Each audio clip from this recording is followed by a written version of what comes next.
यह लड्डू सेहत के लिए बहुत ही फायदेमंद है और इसको बनाना भी बहुत आसान है। वैसे तो आप गोंद के लड्डू बहुत बनाए होंगे, लेकिन यह लड्डू स्वाद में सबसे अलग है। इसका स्वाद इतना बढ़िया है कि आप बाकी लड्डू का स्वाद भूल जाएंगे।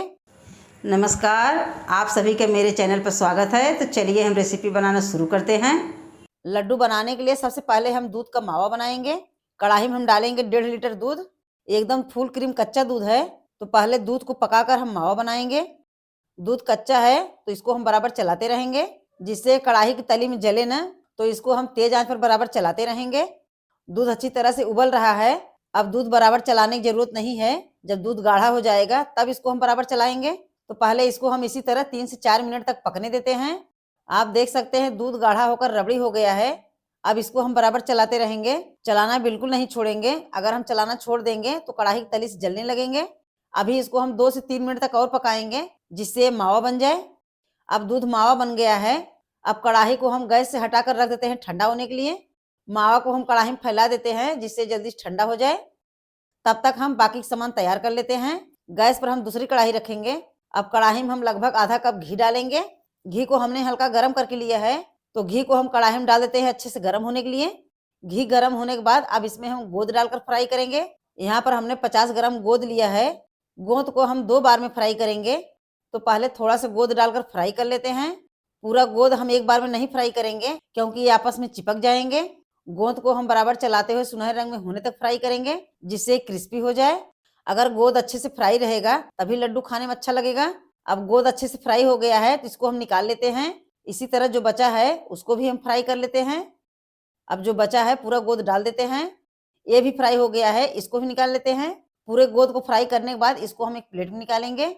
अब जो कढ़ाई में घी बचा है, इसी में हम मेवा को फ्राई करेंगे। इसमें हम डालेंगे आधा कप बारीक कटा हुआ अखरोट, आधा कप बारीक कटा हुआ सूखा नारियल डालेंगे, आधा कप कटा हुआ काजू डालेंगे और आधे कप कटे हुए बादाम को डालेंगे, आधा कप किशमिश को डालेंगे। अब सारे मेवा को बराबर चलाते हुए अच्छे से फ्राई करेंगे। इसको हमें तब तक फ्राई करना है जब तक इसमें किशमिश अच्छे से फूल न जाए। जब किशमिश फूल जाए तो समझ लीजिए फ्राई हो गया है। तब तक इसको हम मीडियम आंच पर बराबर चलाते रहेंगे। आप अपने पसंद के अनुसार और भी मेवा ले सकते हैं। मेवा भी हमने फ्राई कर लिया है। अब सारे मेवा को हम प्लेट में निकाल कर साइड में रखेंगे। मेवा को हम साइड में रखेंगे। अब हम आटे को भूनेंगे। कढ़ाई में घी बचा है, इसी में हम 2 कप गेहूं का आटा डालेंगे। 2 कप गेहूं का आटा हमने डाल दिया है। अब इसको हम चलाते हुए भूनेंगे। आटा भूनने में 8 से 10 मिनट लग जाते हैं, लेकिन जब आटा अच्छे से भुना रहेगा तो लड्डू का स्वाद बढ़िया बनेगा। आटे को हम बराबर चलाते हुए तब तक भूनेंगे जब तक आटे का कलर सुनहरा ना हो जाए। जब आटा अच्छे से भुन जाएगा तो इसमें से अच्छी खुशबू आने लगेगी। इसी में हम आधा कप बारीक कटा हुआ मखाना डालेंगे। इसके बाद आधा कप देसी घी और डालेंगे, जिससे आटा के साथ मखाना भी भुन जाए। वैसे आप अपने हिसाब से घी या तेल दोनों से लड्डू बना सकते हैं। जो आपको पसंद हो उसमें आप लड्डू बना सकते हैं, लेकिन ध्यान रखें इस लड्डू को बनाने के लिए आटे को अच्छे से भुने, जिससे आटा में कच्चापन न रहे। आप जितनी अच्छी तरीके से आटे को भुनेंगे आपका लड्डू उतना ही स्वादिष्ट बनेगा और लड्डू जल्दी खराब भी नहीं होगा। एक बार इस तरीके से लड्डू बनाकर काफी समय तक स्टोर कर सकते हैं। लगभग 6 से 7 मिनट आटे को भूनने के बाद आप देख सकते हैं इसका कलर हल्का बदल गया है, लेकिन अभी ये पूरी तरह से भुना नहीं है। इसी में हम 1 बड़े चम्मच सौंठ का पाउडर डालेंगे। इससे लड्डू का स्वाद बहुत बढ़िया बनता है और सौंठ फायदेमंद भी होता है। इसको अभी हम 3 से 4 मिनट तक और भुनेंगे, जिससे सौंठ भी आटे के साथ भुन जाए। आटे को हमने अच्छी तरीके से भून लिया है। अब इसमें से काफी अच्छा महक आ रहा है। अब गैस को हम बंद करेंगे और कढ़ाई को गैस से नीचे उतार कर रखेंगे। यहाँ पर हमने जो गोंद फ्राई किया है इसको हम तोड़कर दरदरा करेंगे। तो इस तरह एक कटोरी लेंगे और इसी की मदद से तोड़कर दरदरा कर लेते हैं। गोंद बहुत महीन नहीं करेंगे, इसको दरदरा ही रखेंगे, क्योंकि गोंद दरदरा रहेगा तभी लड्डू खाने में बढ़िया लगेगा। गोंद को हमने दरदरा कर लिया है। यहाँ पर मावा अच्छे से ठंडा हो गया है। पहले इसको हम कढ़ाई से छुड़ाएंगे, फिर इसमें आटे को डालेंगे। अब इसमें हम पूरे आटे को डालेंगे। आटे को हम मावा में अच्छे से मिला लेते हैं। अगर आप दूध नहीं चलाना चाहते हैं तो मार्केट से मावा लेकर लड्डू बना सकते हैं। अगर आप मार्केट से मावा लिए हैं तो पहले 2 मिनट तक अच्छे से भून लें, फिर आटे में मिलाकर लड्डू बनाएं।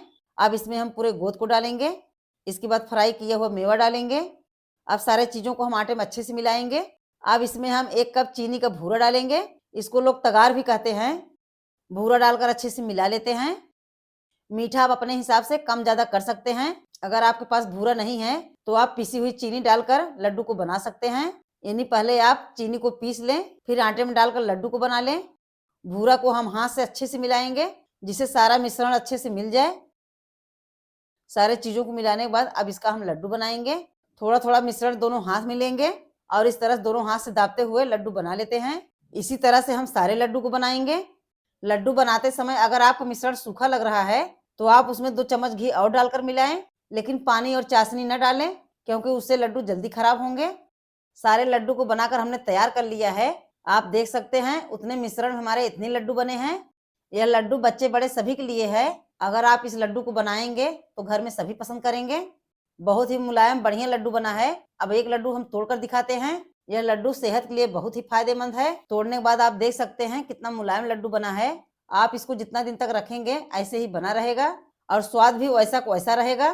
तो आप इस तरह से गोंद मावा का लड्डू घर पर जरूर बनाकर ट्राई कीजिए। एक बार इस तरीके से लड्डू बनाकर रख दें, जब आपका मीठा खाने का मन हो तो आप लड्डू को निकाल कर खा सकते हैं।